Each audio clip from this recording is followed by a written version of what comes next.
tafahoana aminareo indray ny tenako amin'izao anio izao atao anatin'ny fandarana fagy info. Maro tokoa ny asa sahan'ny mpiasam-panjakana iray ary mety maro koa ny zavatra mety hitranga eo am-panatanterahana izany asa izany.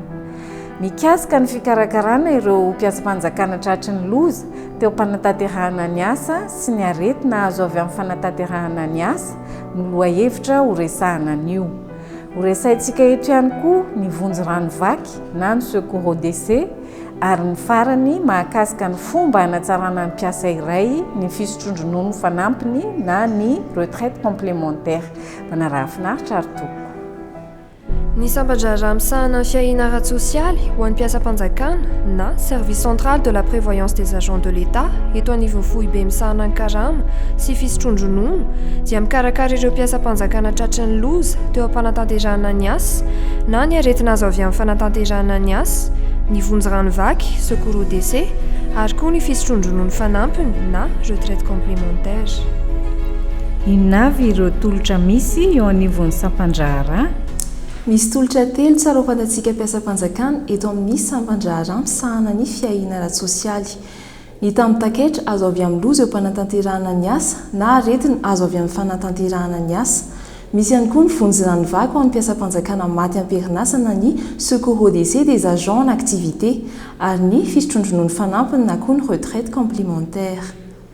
Mananjo isitraka ny tambin-taketra ny mpiasam-panjakana iray raha sendra ny aran-doza na ny arany aretina teo am-panatanterahana ny asany. Ho hazavaina manaraka eto ireo fepetra sy dingana tsara fantarina momba izany. Inona ny atao hoe tambin-taketra azo avy amin'ny loza na aretina azo avy amin'ny fanatanterahana ny asa? Ny atao hoe tambin-taketra azo avy amin'ny loza na aretina azo eo am-panatanterahana ny asa dia arak'izany anarany izany. Tambin-taketra azo ny mpiasam-panjakana iray izay tratry ny aretina na loza vokatry ny asa nataony. Azo sokajiana ho telo ny tambin-taketra na rente ho an'ny mpiasam-panjakana. Ny voalohany dia ny rente viagère izay ho an'ny mpiasam-panjakana tsiraikitra na ny agent non encadré et FAS ny ELD. Misy ihany koa ny rente fonctionnaire ho an'ny mpiasam-panjakana raikitra na ny fonctionnaire ny aran-doza ka manana tatsy fahafahana miasa latsaky ny 820 isan-jato.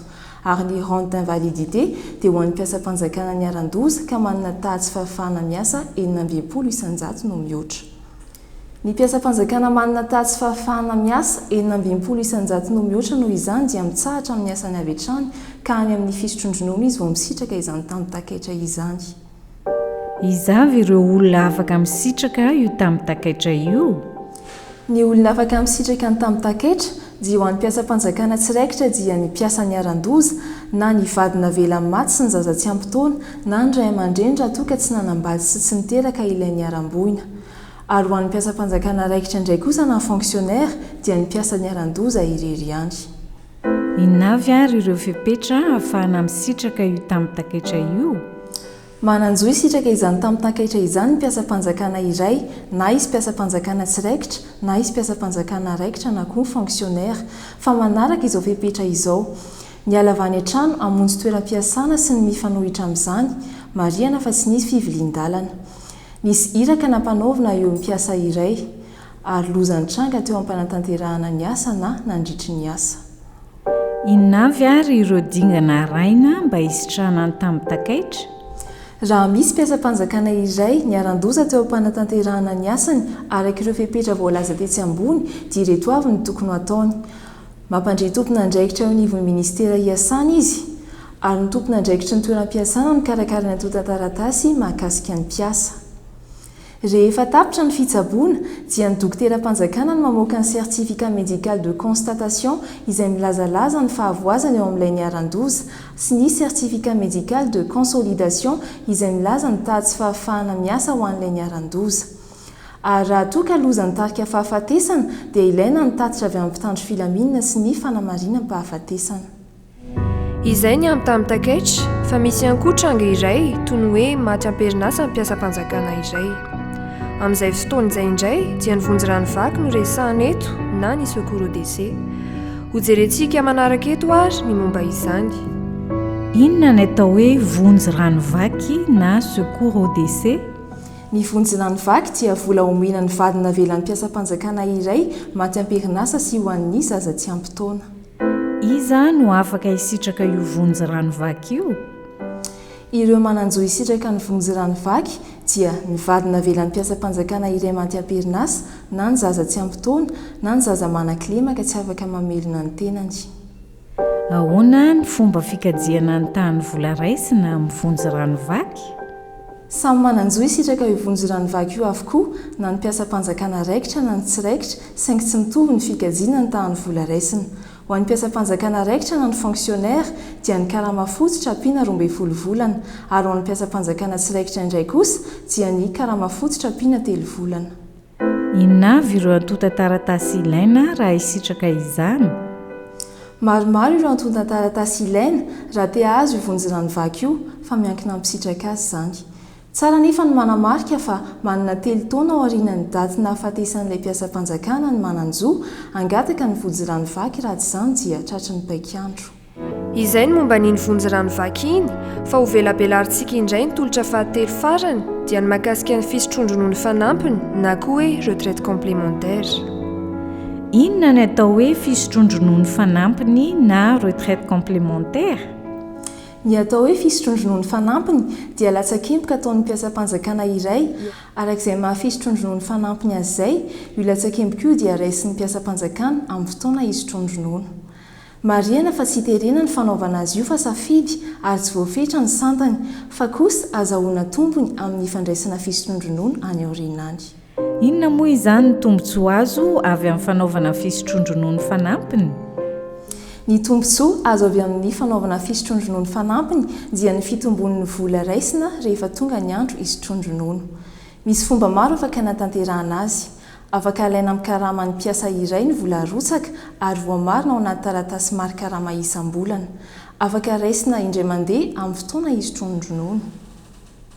Afaka soratana amin'ny olona iray na maromaro ary afaka ovaina ihany koa ary afaka ampidinina na ampiakarina ny latsakempoka. Inona ny tokony atao raha manirana ao fisotrondronoa ny fanampiny ny mpiasam-panjakana iray?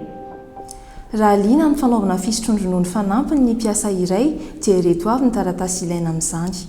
Taratasy fienoana avy amin'ny trano fiantohana sy fanomezan-dalana ary misy taratasy fifanarahana omen'ny trano fiantohana avy eo.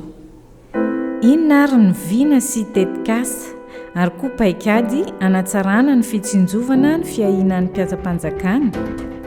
Ny zava-misy moa dia maro amintsika ny tsy mahafantatra ny zozika mpiasam-panjakana ka noho izany dia miezaka ny sampandraharaha misahana ny fiahina ara-tsosialin'ny mpiasam-panjakana eto anivon'ny FOIB misahana ny karama sy ny fisotrondronoana ny mampahafantatra sy mampianatra ireo zo sy fepetra tokony atao ho an'ny mpiasam-panjakana isaky ny ministera FOIB sy any amin'ny faritra amin'izao fotoana izao.